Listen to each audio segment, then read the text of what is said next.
Hello, hello, hello, and welcome to the first ever episode of Survivor Strong. Let the journey begin. My name is Yvonne Sandomir. I am the host and creator of Survivor Strong. I like to say hostess with the mostest, so thank you. This is where we will talk all things related to childhood trauma, like child sexual abuse and incest, for example.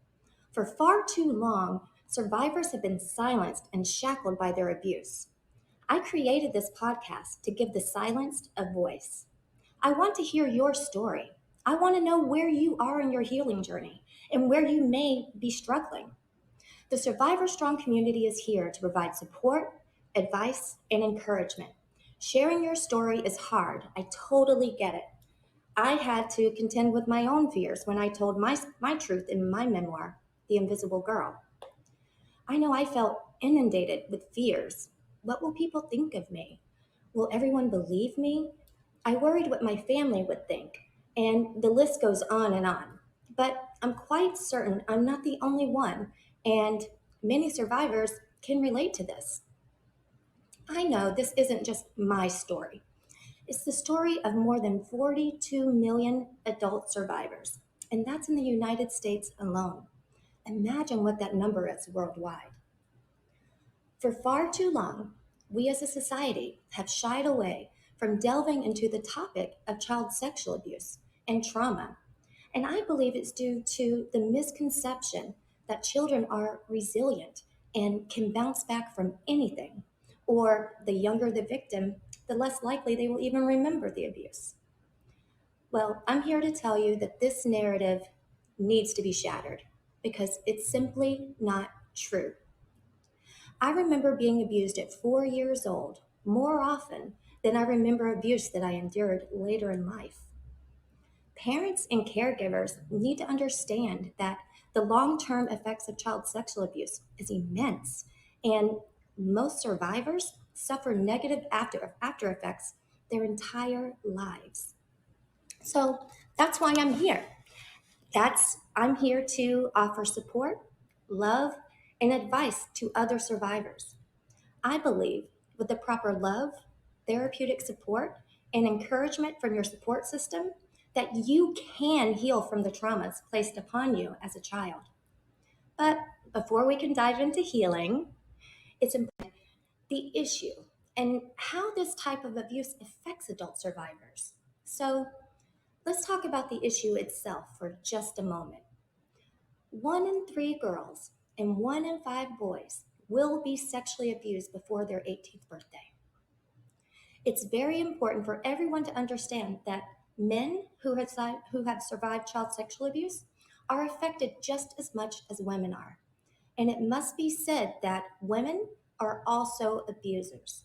Yet, as a society, we tend to celebrate and even encourage our boys to be sexually active at younger and younger ages. We don't have the time to really get into the conversation about toxic masculinity at this point, but please hear this. Our boys are being victimized by older women and teens, and it will affect them for the rest of their lives. I don't know why we as a society claim not to understand why boys sexualize girls and women so much. I mean, that's exactly what we've taught them to do by not protecting their sexual boundaries until the age of consent. Otherwise, they will continue to view women and girls as conquests instead of someone to love, admire, and respect.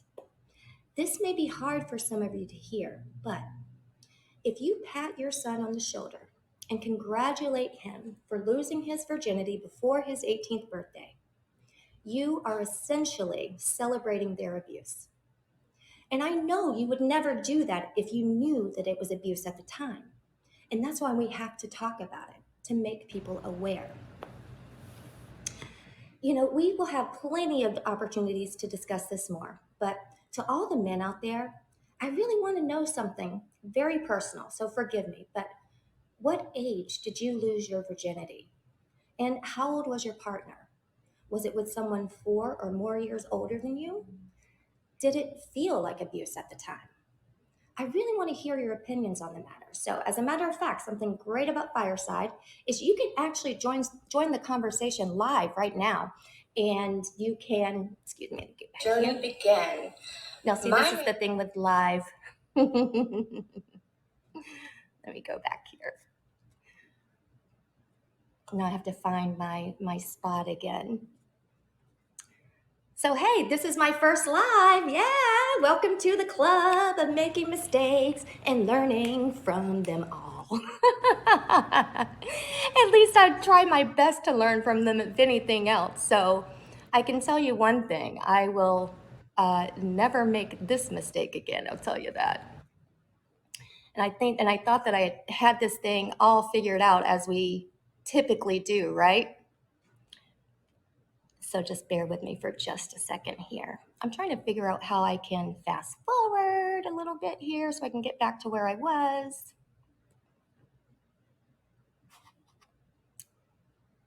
Okay, let's see here. So I think I was asking you, oh, that's right. I was telling you guys that something exciting is that you can join the conversation. And you can do it live right now by requesting to come on stage with me. Or if you don't want to do that, if you don't feel comfortable, you can always type your comments in the comments here, and I will get to them as soon as I can. As you can see, my first episode, I am still learning, so please bear with me. But where I wanted to continue is this thing keeps closing out on me. I'm so sorry. One more time. There we go. So anyway, I want to hear that. I want to hear from you, and I want to know that, because I believe that a lot of people don't even realize that they were abused, because, it was just like, oh, you're a guy. You should be doing that, right? Now let's see here. There we go.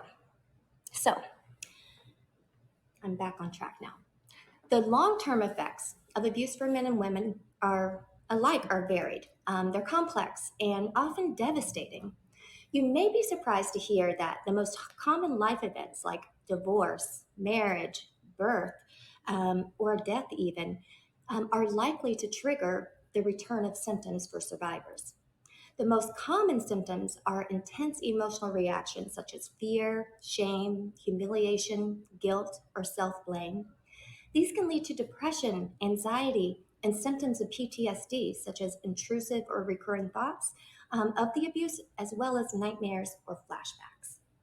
Survivors often develop a belief that they somehow caused the abuse or deserved it, leading to self destructive relationships and self sabotage.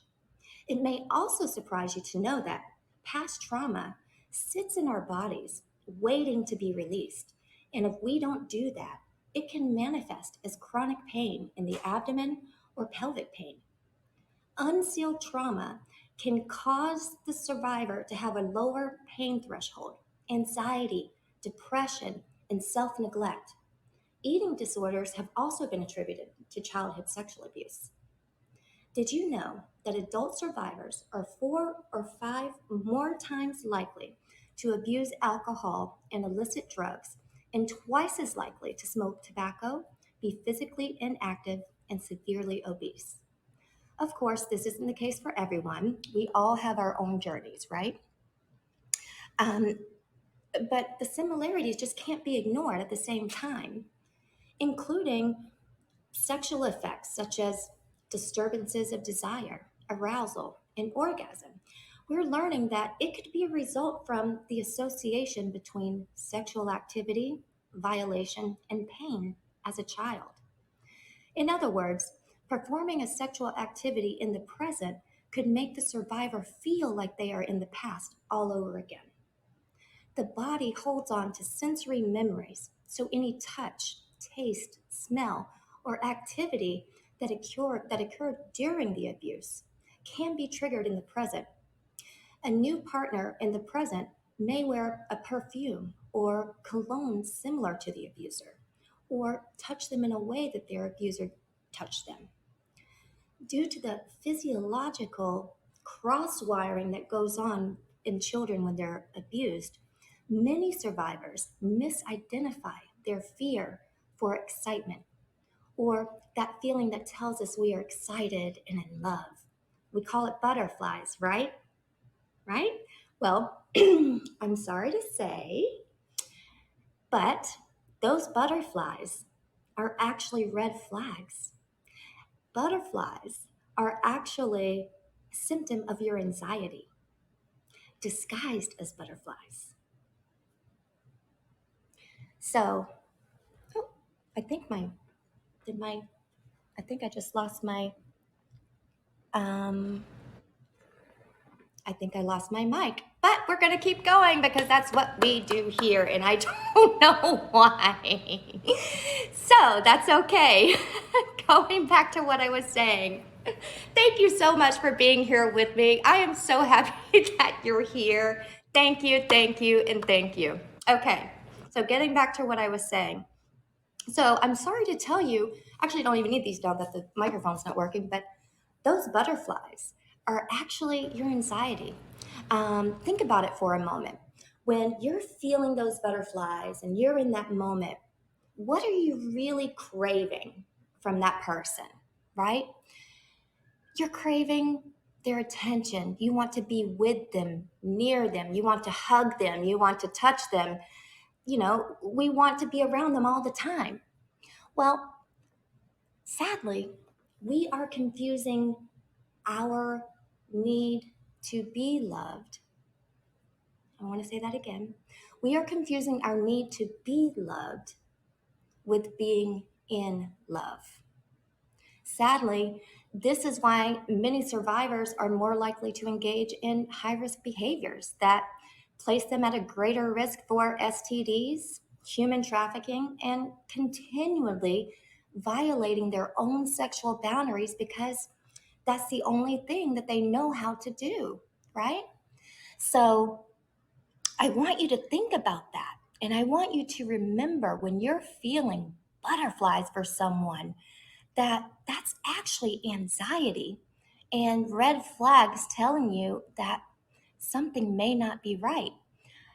Think about it. When you think about love, I know when I think about love, yes, you want to feel like you want to love the person and be around the person, right?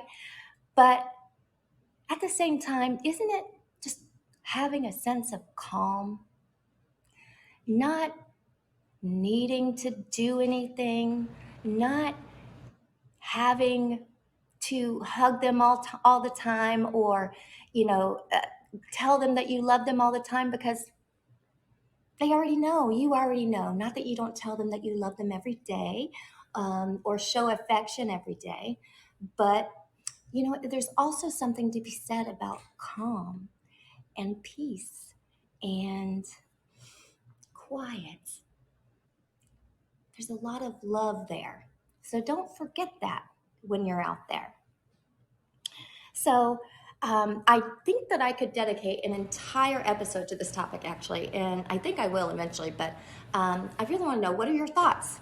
You can join me live again right here on the stage or let me know in the comments. I was going to have Facebook Live and Fireside at the same time, but technical difficulties. The show goes on. This is what we got. This is what we're doing. So, but I do want to, thank you. But I do want to know what you think. So please drop me some comments. But as with sexual dysfunction, mental health problems caused by childhood sexual abuse vary greatly. But the most common include personality disorders, complex post-traumatic stress disorder, anxiety disorders, dissociative disorders, and psychosis. But with all that said, I want survivors to hear something, and I want everyone listening to understand that those symptoms that they're experiencing are after effects from their childhood trauma and are nothing to be ashamed of. Most of us aren't born with these symptoms or these disorders. They are, in fact, placed upon us by the people that abused us.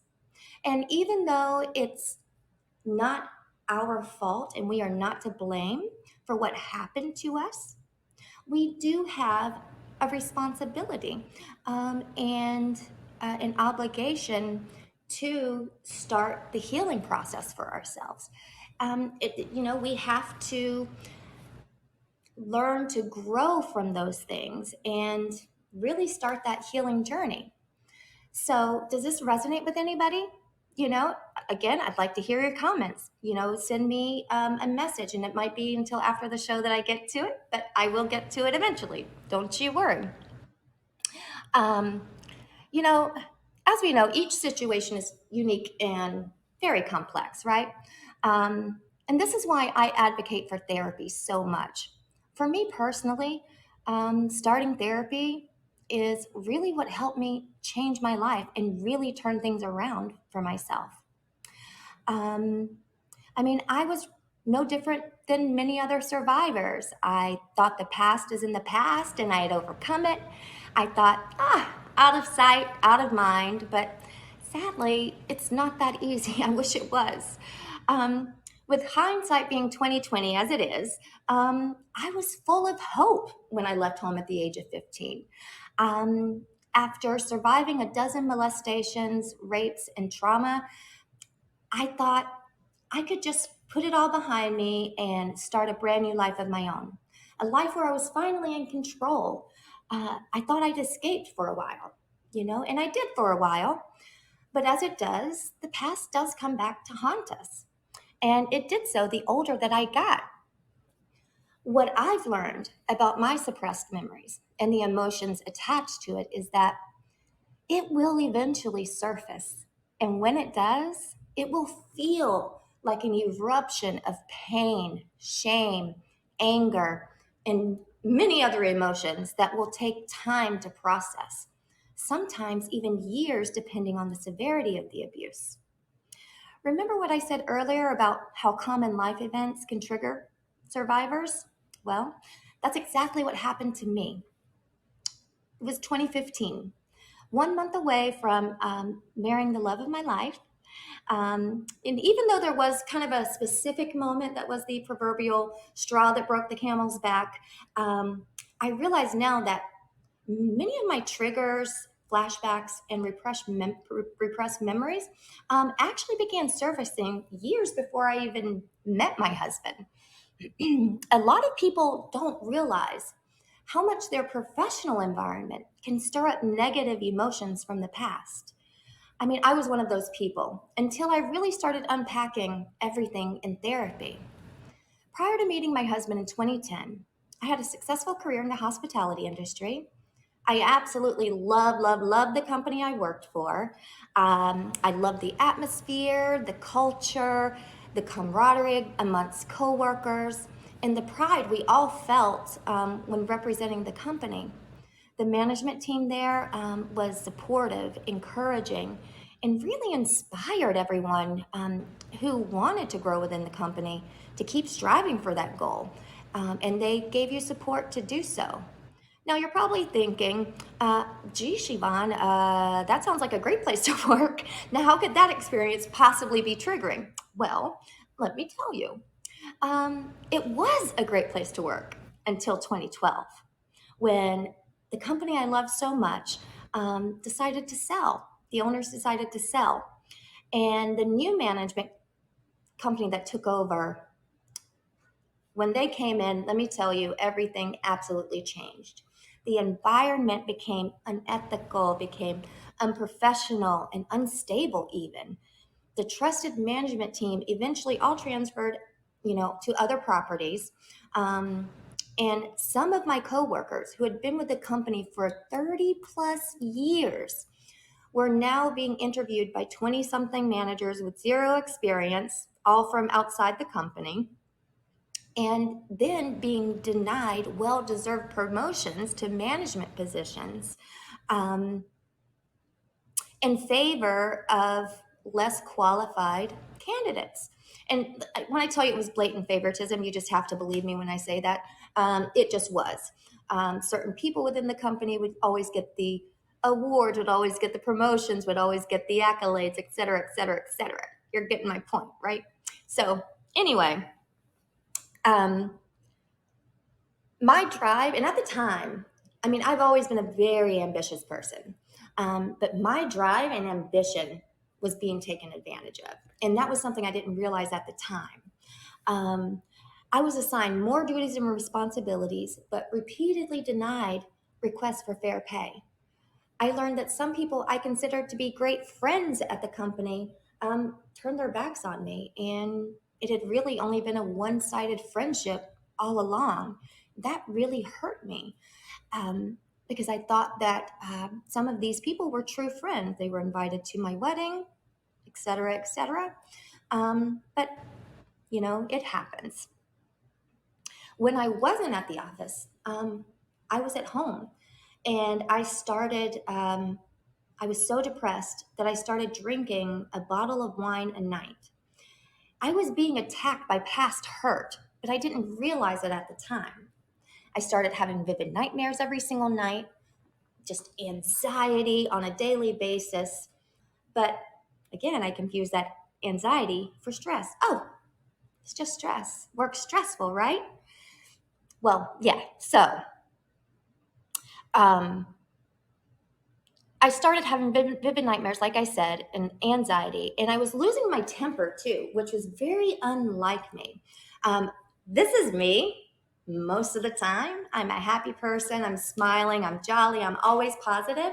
Um, but I became very angry, and I would yell at managers, and I would yell at my director, and I would yell at anybody, pretty much anybody. Um, and when that started happening, I just knew something wasn't right. And then I started finding myself in those high risk situations, ones that we've all been in, right? So, what really had happened is the team environment that we had before disappeared and it was replaced with cattiness, cliques, and disgruntled employees, myself included. And clearly, I'm not over it yet. But my point is that major changes at any point in a survivor's life can bring up suppressed memories and emotion. The dissolution of the company and departure of the beloved management tapped into my abandonment issues. It shook my sense of security and stability.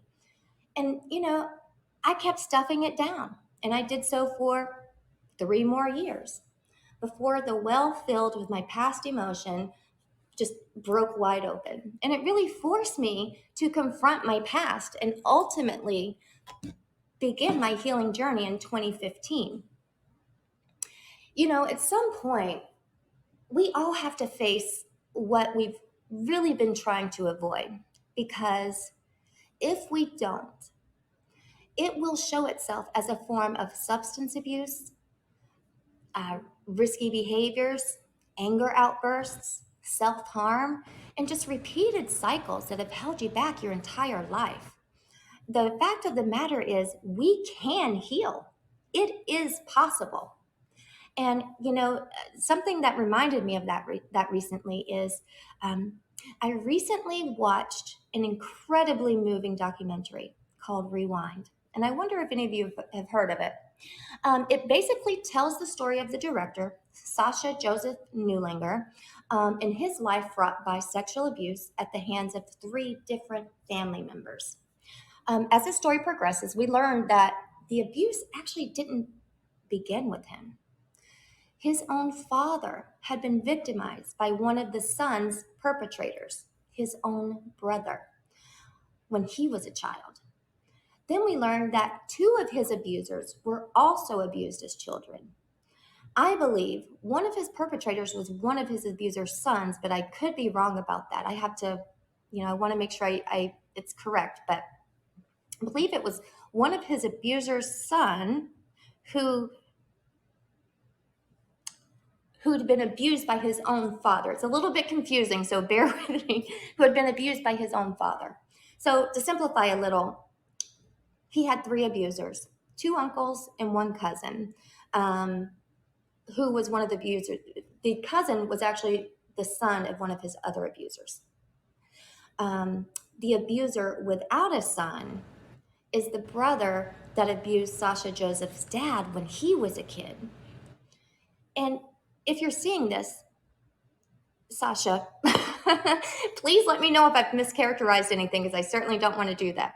I wanted to bring awareness because it really speaks to the intergenerational cycle of abuse that exists in many families to this very day. And it makes me wonder, though, here's a question. Do you think, are pedophiles born or are pedophiles created? I know that's a deep question, and I know that's not something that any of us will be able to answer right now. But it causes me to ponder, what happened to my abusers when they were children? And not that being abused as a child is a justification for abusing as an adult, because it absolutely is not. I'm just curious. It's just sheer curiosity. I want to know how many abusers have been abused themselves. Because it really makes me wonder. Well, first of all, before I go there, I need to say it really needs to be said that most survivors of child sexual abuse do not go on to abuse as adults. They do not go on to abuse as adults. However, the fact still remains that some do. And would those men and women still have abused if they were given support and therapy as a child, or never abused at all? I mean, we may never know that, but it's worth asking the question. I know many people have suffered, have studied rather, to get to the root of the problem, but it still eludes us to this day. But let me know what you think. Let me know if you've come across any research or interesting information about this topic that you'd like to share, because I'm really interested in learning more about it. And once I figure out how to do the stage thing and the comments thing, I will do that next time. I promise you. So, thank you, Deanna. Thank you. So, you may be asking, so now's the question, right? How do I protect my children, Yvonne? How do I do that?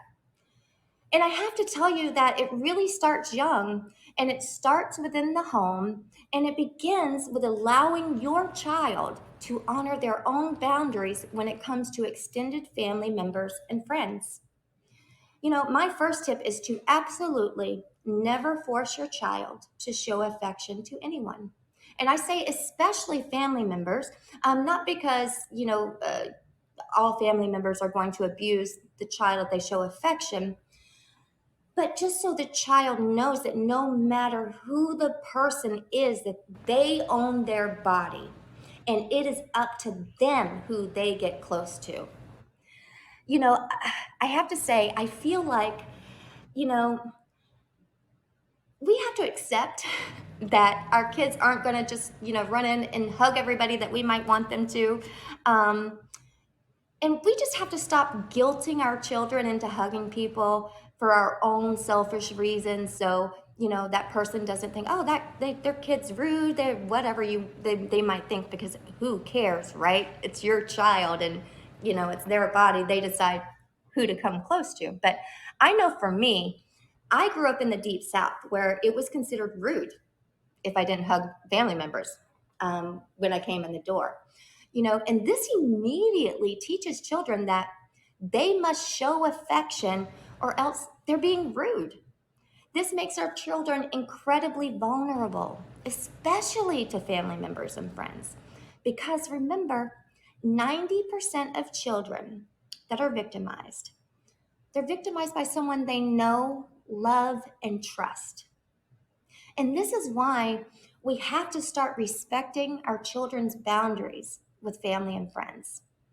When it comes to really putting a plan together, I actually suggest Lauren's Kids Plans.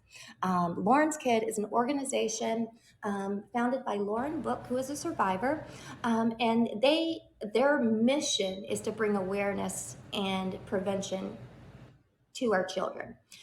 So it's a great resource, laurenskids.org, if you have a chance to check it out. So I suggest Lauren's Kids Plan for Protection, which is P for permission, L for location, A for activity, and N for names and numbers. So, what does this look like in practical terms? Well, let's start with permission. Teach your child that they should always have permission from the trusted adult who is in charge before they go anywhere or do anything with anyone. Grandma, grandpa, uncle, aunt, friend, cousin, nope. They need permission no matter what. Location. Before going anywhere, it is important for a child to tell their trusted adult the location where they will be. This is a very important step because if the location changes, you have to start this plan all over again. So it's a process. The location changes all over again. Activity is, more specific than location. It's, what are you going to be doing with that person that you're with? I want to know where you're going, who you're going to be with. If you're watching a movie, what movie are you watching? If you're going to have dinner, what restaurant are you going to? Ask questions of your children. You should always know where they are 24 hours a day. Names and numbers, I mean, it's pretty self-explanatory, right? It's important that your child have the name and numbers of at least 3 trusted adults. Okay. With that said, names and numbers. Whenever your child is with someone, you want to know who they're with, get their phone number, that's it. You want to know that you can reach them when you try to reach them. And if you can't, that's unacceptable. And you need to ask yourself, why couldn't I reach my child when I needed to? So it's very important. When building this plan, it's really important to just begin by opening the lines of communication, reminding your child that he or she can come to you to talk about anything, from a fight with a friend to a bad dream or a touch that feels icky or not quite right. After reviewing the plan, help them identify those 3 trusted adults that I just mentioned, or grown up buddies that your child can turn to if they ever feel unsafe, confused, or just, again, not quite right, and you can't be contacted. Remind your child that adults should never, ever ask children to keep secrets unless they will be told to everyone and it will make everyone smile, like a surprise birthday party. Other secrets that you have to keep to yourself that you can't tell anyone, those are the secrets that will really harm your child. That's when you know something is going on and you need to know what it is. So it's also important to get very specific here about what your child's boundaries are. I know this might be uncomfortable for some, but it's really crucial that your kids know the following rules about their body and other people around them. The first is, it is never okay for anyone to ask to look at your private parts. You want to tell your child, it is never okay for anyone to ask you to look at their private parts. And you want to make it very clear that it's never okay for any adult to show your child their private parts. It's never okay for anyone to touch your private parts. It's never okay for anyone to ask you to touch their private parts. It's never okay for an adult to touch their own private parts in front of you. So important. It's never okay for anyone to show you inappropriate pictures or videos. It's never okay for anyone to ask you to look at inappropriate pictures or videos, or for you to show them inappropriate pictures or videos. It's also never okay for an adult to look at those inappropriate pictures or videos in front of your child. These may sound very simple, and really it's because It is simple, right? I mean, um, it's this easy to teach our children what is and is not okay for them. And they need the guidance and the protection from all of the adults in their lives, to keep them on track and to keep them safe. So now that you know what to do to help prevent abuse, here's what you need to know if your child discloses abuse to you. First and foremost, it's so important for the child to know they did the right thing. That that can be conveyed by simply telling your child that you are so glad that they told you. It's important for children to be believed.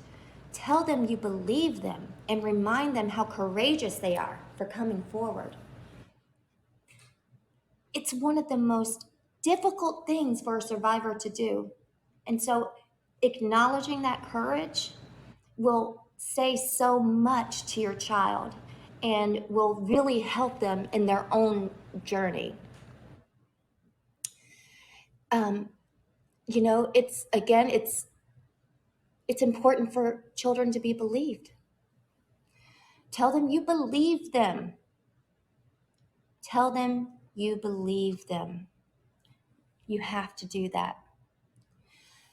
And when they do tell you, make sure they understand that you will have to tell other people what happened in order to get justice for them. You have to tell the police, and they might have to tell the police, and that's okay, and because those are safe people to talk to. But don't just tell them that. Do it. Actually follow through and do it. Don't sweep it under the rug or minimize the experience your child is disclosing to you. Doing so will only make your child feel worse and question whether or not they did the right thing by coming forward at all. And that's the last, message we want to send to survivors is, and especially our children. No, you come forward no matter what's going on. You can come to me and you can tell me no matter what. At the end of the day, really what it boils down to is you really need to be their safe place, because that's really where the healing process is going to begin for them, you know? Um, in future episodes, we will be getting into detailed signs and symptoms of abuse. Um, but in the meantime, I do want to tell you just some red flags that your child may have already been abused. And, this might be difficult to accept, it may be difficult to hear, um, but try to take yourself out of it. If you suspect that your child is being abused, the last thing that you could do is put your own emotion about how you feel about it onto the child. All you need to do is let the child know that they're supported, you are there for them, they did the right thing, and you are going to get justice for them. Try to keep yourself out of it. So, what are some of the red flags? Change behavior. Now, this is a tricky one because my mom will tell you when I was being abused, my behavior didn't change at all.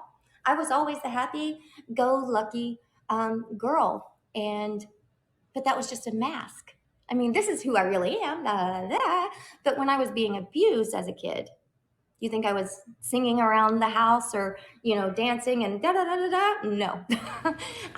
But I had a smile on my face. I was polite. I was, yes, ma'am, no, ma'am, yes, sir, no, sir.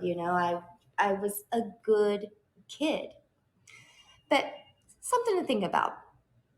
Does your mild mannered child all of a sudden want to ride like 100 miles per hour on a motorcycle?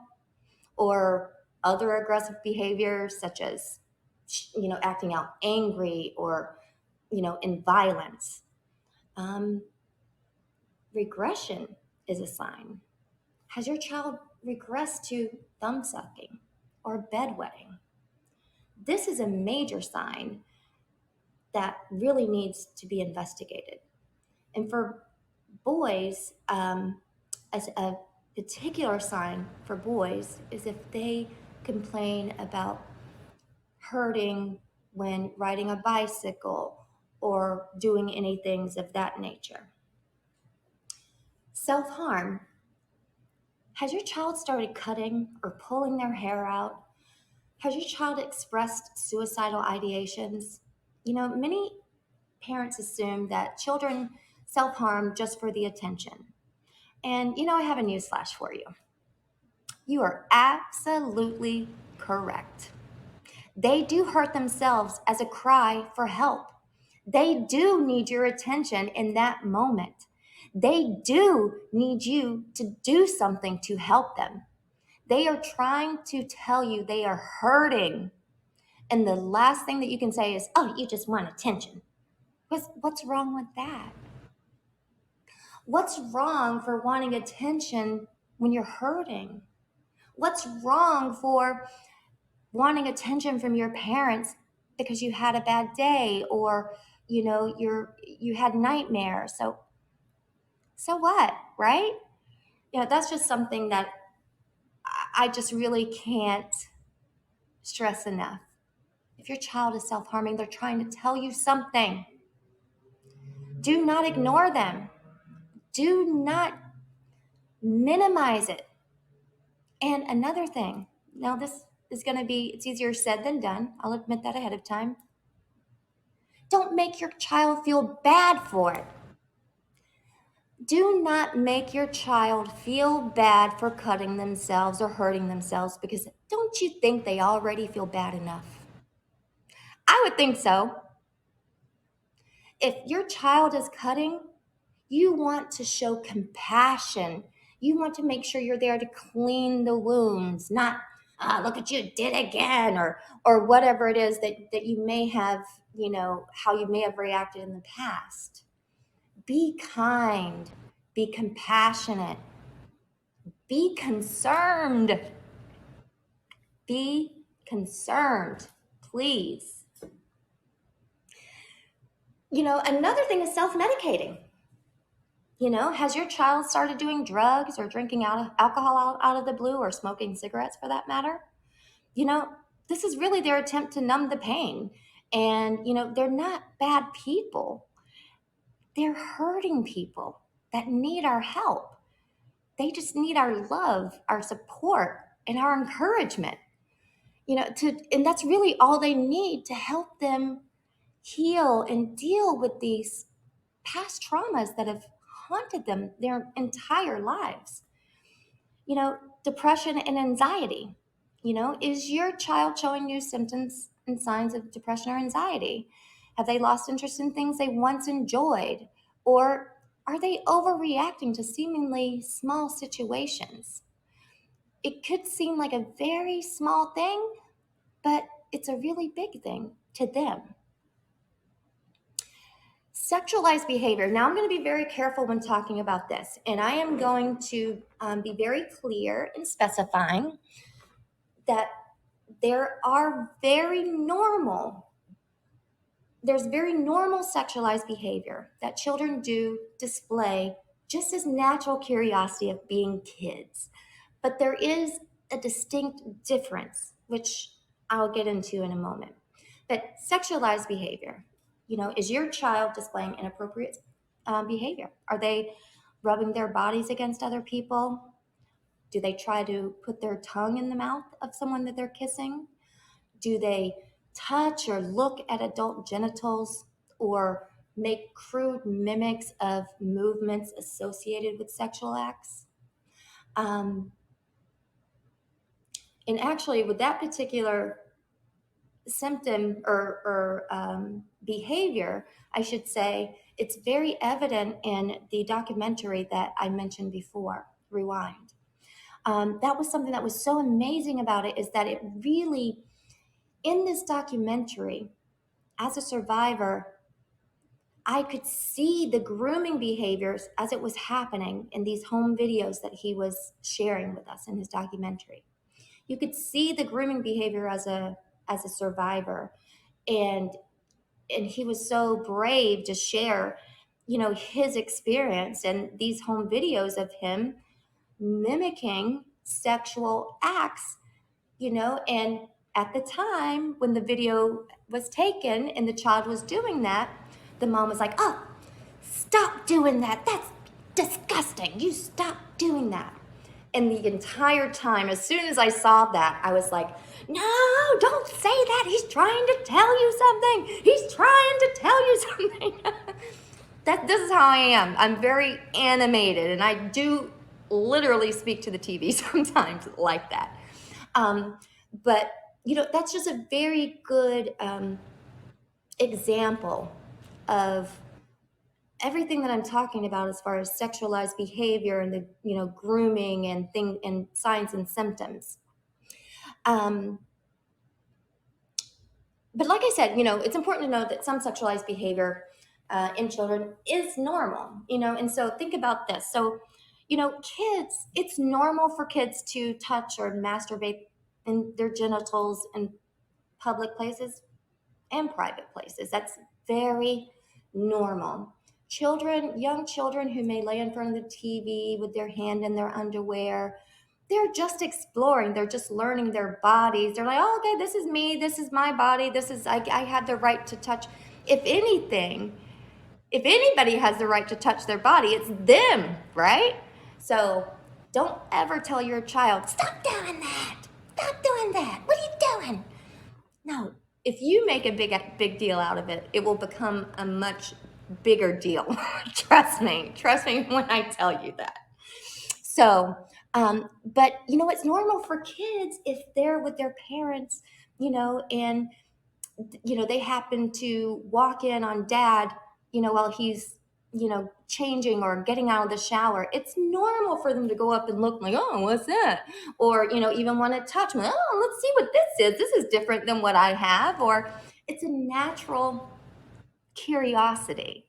Of course, kids tend to like just stand and sit on top of everybody that they're around, right? I mean, they just they want to be near you or sitting on top of you. That's normal. That's normal if a child wants to be close to you.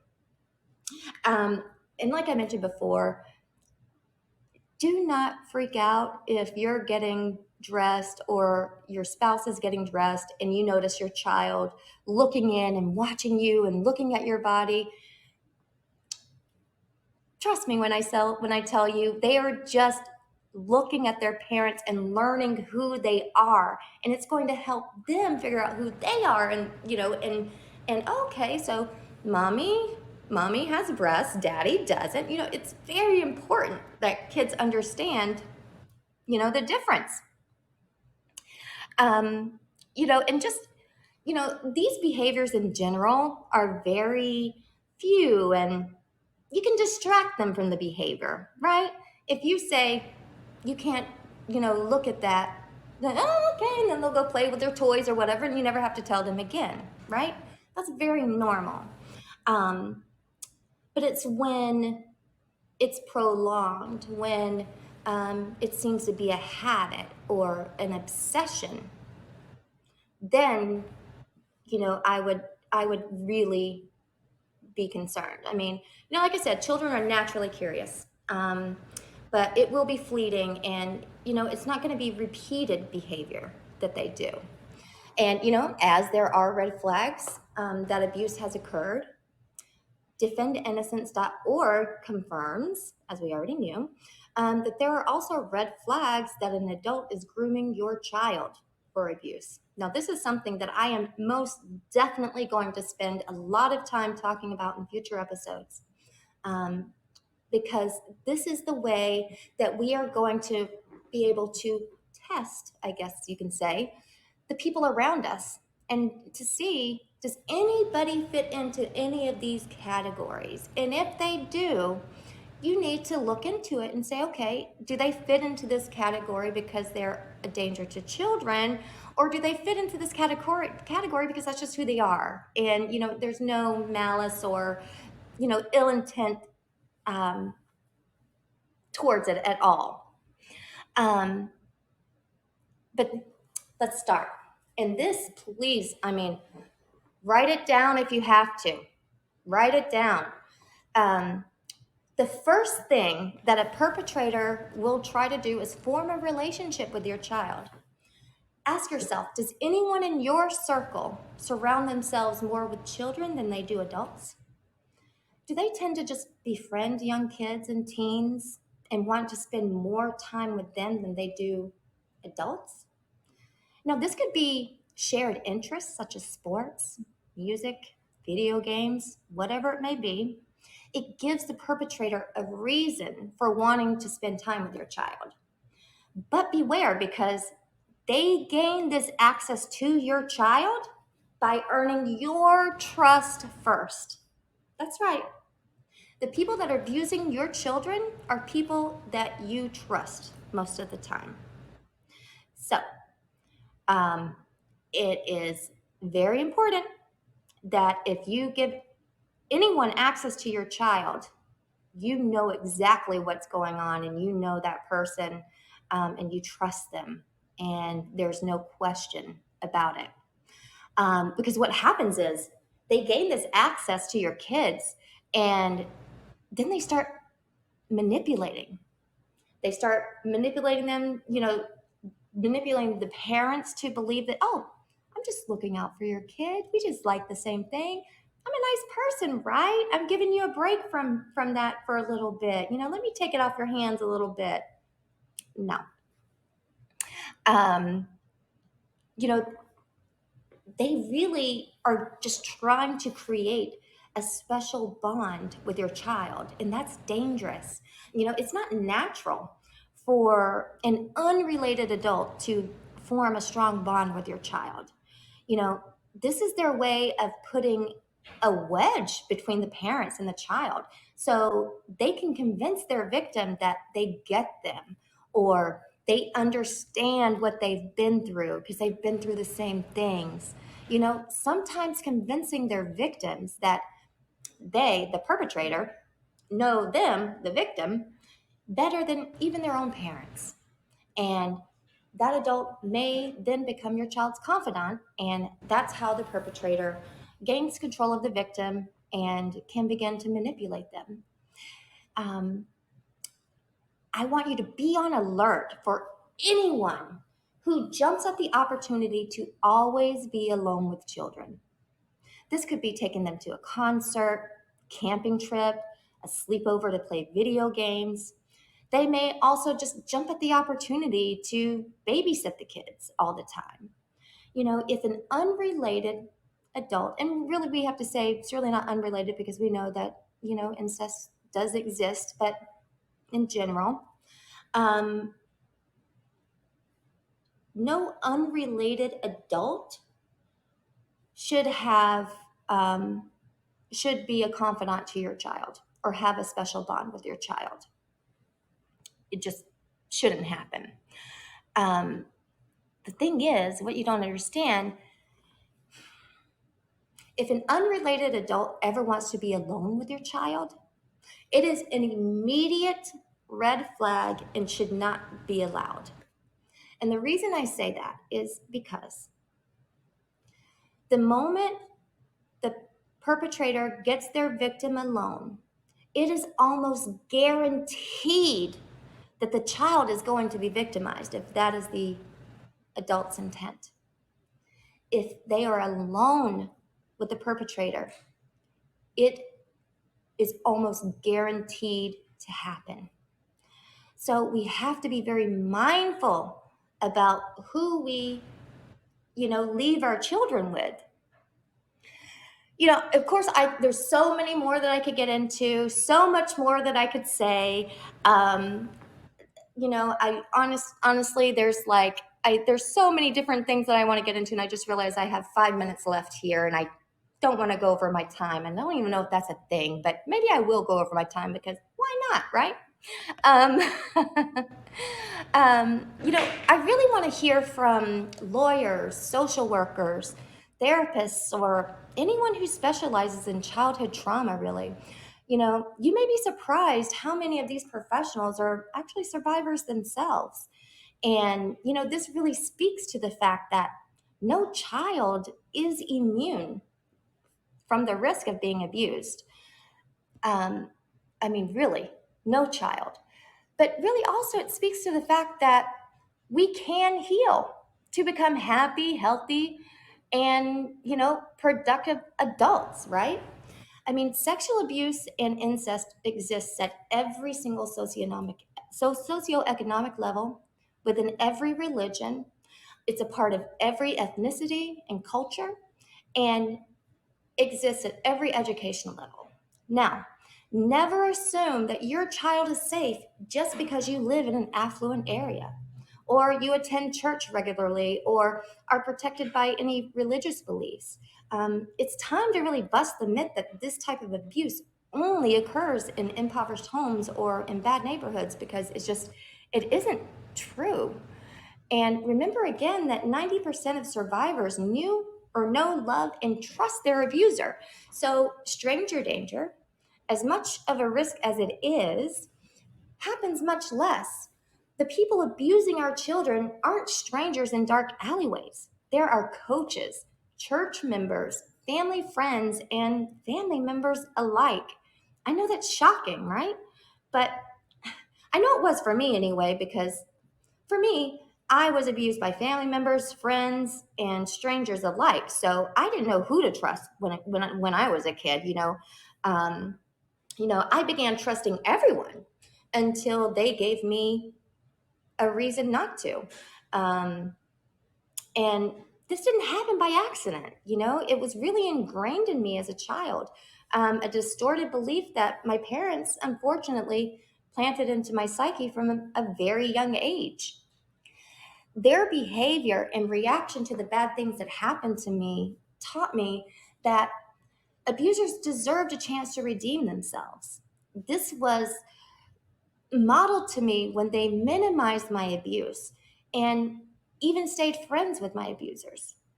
They justify it with they were drunk, or they were high on drugs, or whatever they could say, um, to justify what had happened to me.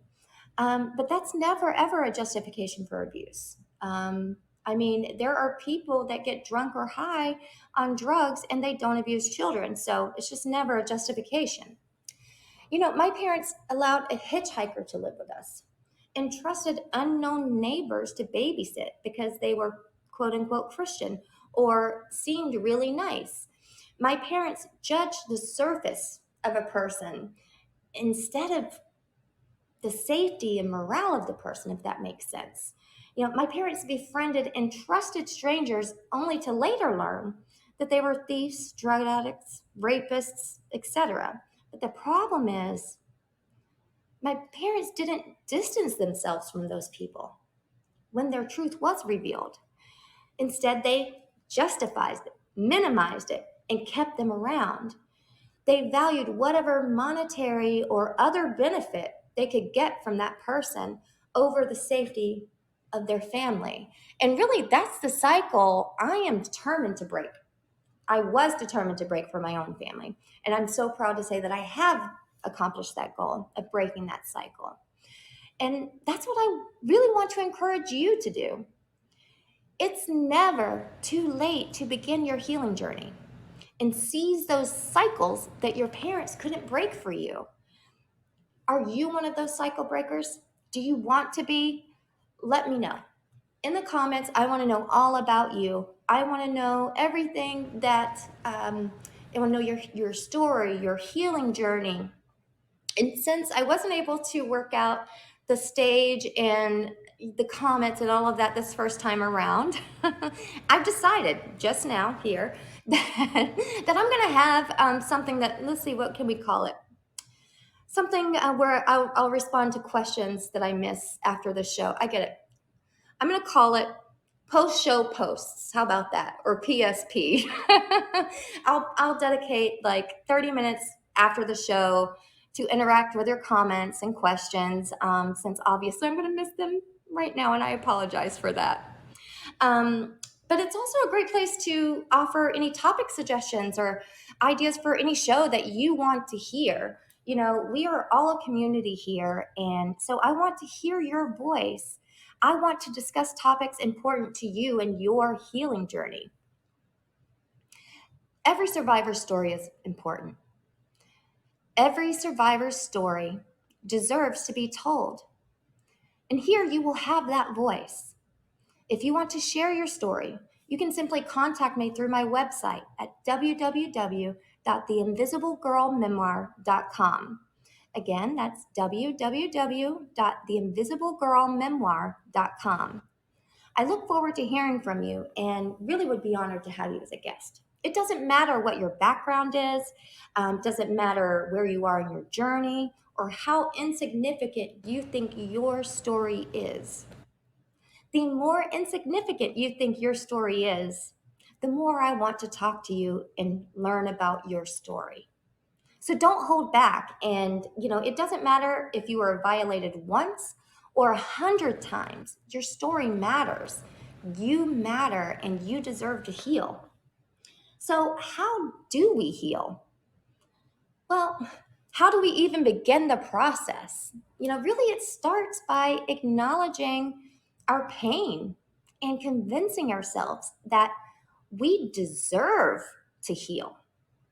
There's no magic wand or one special phrase that a psychotherapist, or phrase that I can say to you rather, that will make this process any easier, unfortunately.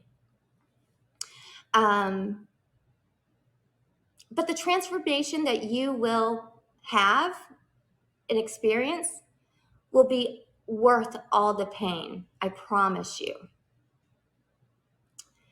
So, what I do suggest though is that you research local psychotherapists and paying special attention that they do specialize in childhood trauma. And psychotherapy is different than psychologists in the sense that a psychotherapist is really going to dig into the details of your trauma at the core level and really help process those inner child wounds and, that all survivors that we carry with us. Think of psychology as talk therapy. You just talk about how you're coping in the present as opposed to getting to the root of the issue, which is processing all the emotional pain from your past. You can't do that until you confront each emotion, each traumatic situation, and to be able to dive into not only how it affected you as a child, but how it's going to affect you now.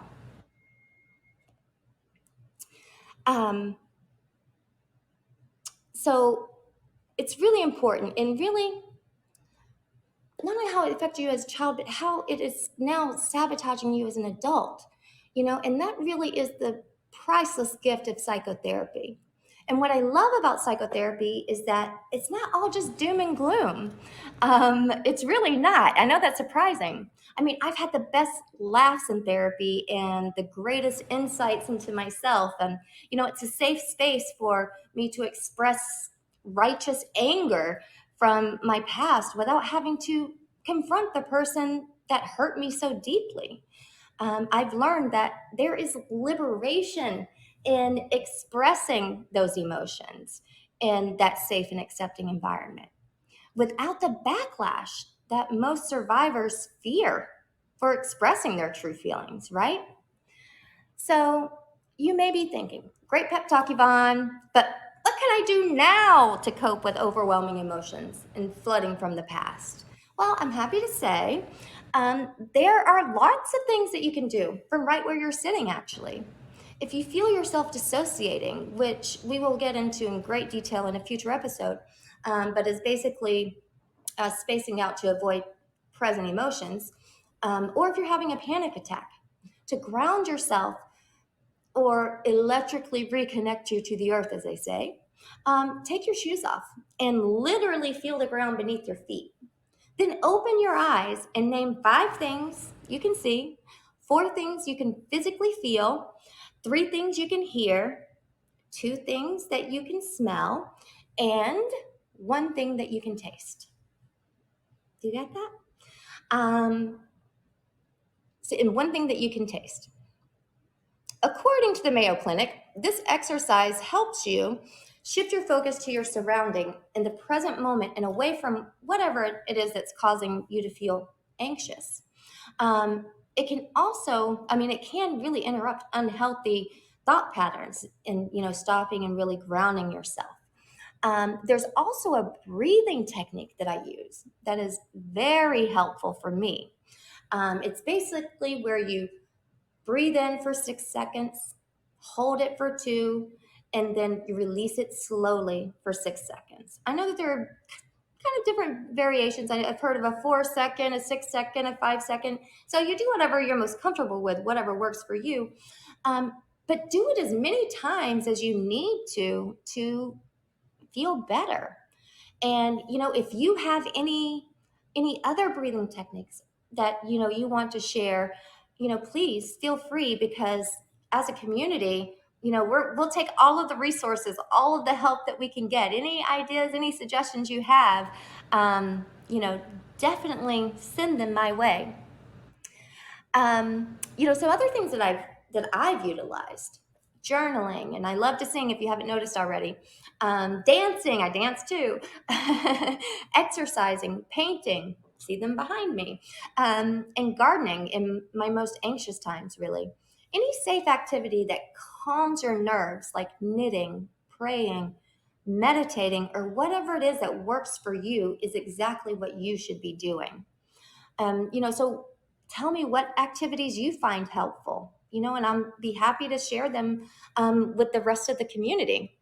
I really, the one thing that I do ask um, is that, really there are no wrong answers, unless it's unsafe or harmful to you or someone else. Um, and I will ask you to please refrain from discussing these topics in the comments, as it could be retriggering for some people in our community. And I really want to be respectful of them.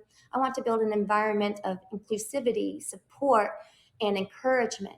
Um, and sadly, I will have to ban anyone that does not respect this request, and I'd hate to do that. So follow the guidelines. Okay, that was my talk. So, how can we support adult survivors of child sexual abuse? We have to be compassionate, be understanding, and try to avoid any advice like, it's in the past, or you should just get over it, or stop crying. Contrary to popular belief, crying is actually not a sign of weakness, it's a sign of great strength, because only the most courageous people will allow themselves to feel that type of emotion, that bad, negative pain that they're feeling in that moment through their tears. Many times these tears are really tears from the past. They're tears from the past that the survivor is unburdening for the first time. Let them unburden. Let them cry, scream, and express that emotion. You are giving them the gift of releasing tears and pain from the past. And there is no right or wrong way to do this, unless, again, the person is harming themselves or someone else. But other than that, nothing is off the table when it comes to a survivor's healing process. Don't be afraid to suggest therapy to a survivor. And if they're resistant, do the research yourself and bring options to them. Starting the healing process is one of the most daunting steps for any survivor, and they will truly appreciate you caring for them enough to take the time to look into it for them. You never know. You could be that person's saving grace and the reason they ultimately heal. Um, isn't that just an awesome expression of love and respect? To be able to acknowledge where someone is, and even if they're resistant, say, I love you enough that I'm going to put in this work for you because I know it's too hard for you right now. I can't tell you how much a survivor will appreciate that, and it would really mean a lot to them. So again, I want comments on your journey, your healing journey. I want to know where you are, and I want to know, how did it begin for you, and who or what was your saving grace? Please send me comments, and I'll be sure to get to them after the show. Shifting gears just a little bit, where we are winding down now, but I do want to let you know that about a few upcoming events where you'll have the opportunity to meet me and purchase a signed copy of my memoir, The Invisible Girl. I'll be holding a book signing and reading tomorrow at the Midtown Reader at 7 p.m., and that's April 20th, Wednesday. Midtown Reader is located at 1123 Thomasville Road in Tallahassee, Florida, 32303. It'll also be on my website, so you can check it out there. The following weekend is very exciting. April 23rd and 24th, I'll be participating at the Los Angeles Times Festival of Books, which is the largest book festival in the country. This major event is being held on the University of Southern California's campus. I will be at booth 122, signing books and handing out more information about the awareness and prevention of child sexual abuse.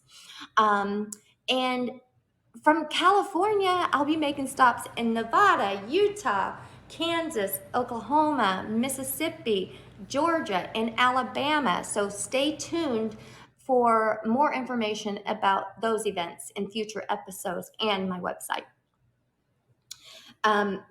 And let me know in the comments where you are and where you'd like me to visit, because I'm building my itinerary based on feedback from all of you. So your input is really invaluable to me. So thank you for that. You are helping me build my cross-country tour. Again, you can also find updated event information and links to my videos of appearances, other podcasts, also at my website. And now something that's very exciting that I want to tell you about is that you will also be able to now purchase a print of my abstract acrylic artwork. I'm very excited. It's from the Invisible Girl collection, My Healing Journey Through Art. It's again at my website, www.theinvisiblegirlmemoir.com. There we go. There are currently about 30 prints to choose from, and you may also inquire about purchasing an original work or how to commission a custom piece. You'll be able to tell me what color palette you want, or what canvas size you want, and prices will be determined based on that. But I'm very excited about that. So if you would like to have a print or an original, you can head to my website and check that out there. So from there, now that you have all that information, I wanted to share what you can expect in upcoming episodes. Even though I'm launching Survivor Strong tonight on a Tuesday, future live episodes will actually be every Wednesday at 7 p.m. So make sure you mark your calendars. The replays will be released on Fireside, Buzzsprout, iTunes, and Spotify every Thursday morning. And most episodes will range between 45 minutes to an hour. This one's going a little long, I apologize. But it will typically be 45 minutes to an hour, of course, depending on, flow of conversation, listener engagement, and questions. But next week, I know Deanna's not here. She had to go for her own show. But next week, I'm thrilled to announce that my first guest will be survivor and fellow Fireside podcaster, host of Laughter After Trauma, Deanna Salas Freeman. And I apologize if I pronounce Salas incorrectly. I'm sure you'll tell me later. I asked Deanna to be my first guest because laughter is a huge part of the healing process. You sometimes have to find the humor in the dark places to help you look at something from a different perspective. and I'm excited because I'm sure we'll hear a little bit about Deanna's story and learn how she found the courage to heal from her past. And during her interview, I encourage you to comment in Fireside. And I'm also going to be doing Facebook Live during that. What questions do you have about laughter after trauma? Do you believe it exists? Of course, we will dive into all of that next week. But so, how's everybody feeling right now? I know that we covered a lot of topics. We had a few technical difficulties. We are over time about 16 minutes. But you know what? I am so happy to be here and to have all of you here with me. For this amazing journey that we're on. I want to thank you all for being here and thank you for all of your questions and really just for joining me on my very first episode of, Survivor Strong. Let the journey begin, right? I encourage you to invite as many people as you can to the Survivor Strong community because that's the only way to spread awareness and prevention across the world. And I hope to see you again right here on Fireside and Facebook Live next Wednesday at 7 p.m. to welcome our guest, Deanna Salas Freeman. Thank you again for watching or listening to episode 1 of Survivor Strong. And just remember, we are all in this together, and you got this. Until next time.